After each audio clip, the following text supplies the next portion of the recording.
D'abord avec la nouvelle représentante du Haut-Commissariat des Nations Unies aux réfugiés, conduite par sa représentante Angèle Dikongwe Atangana, et une autre avec le africaine d'Open Society Initiative for Saturn Africa OSISA, conduite par son directeur pays Nick Elebe.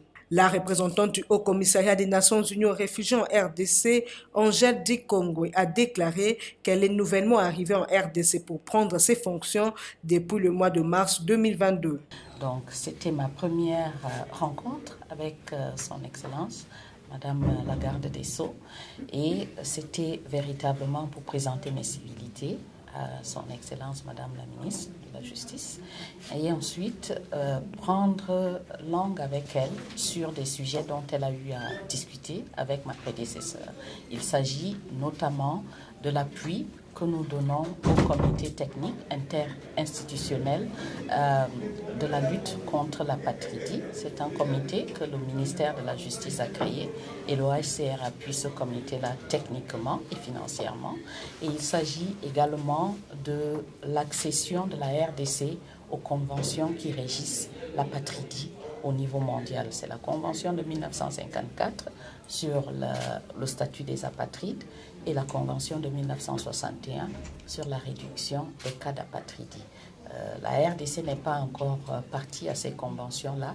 Elle a aussi un projet de loi qu'elle compte valider pour pouvoir s'occuper des apatrides. Donc c'est cette collaboration entre le ministère de la Justice et nous-mêmes au HCR, c'est de ça qu'il était question. Et nous avons convenu d'un certain nombre d'actions à prendre immédiatement, dont notamment une réunion du comité technique des experts.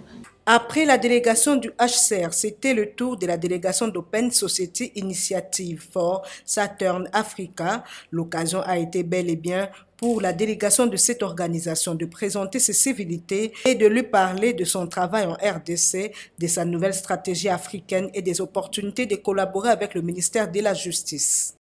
Lui présenter nos civilités, lui parler également de notre travail, de notre nouvelle stratégie africaine et des opportunités de collaborer avec son ministère. Nous avons été heureux des échanges que nous avons eus avec elle et des perspectives également de partenariat dans un avenir proche. La redevabilité, notamment pour les crimes les plus graves, elle touche aussi à la question du régime de la peine en RDC, du système carcéral et la question, bien entendu, des femmes et de leurs droits, dans le domaine notamment du recrutement au niveau de la magistrature.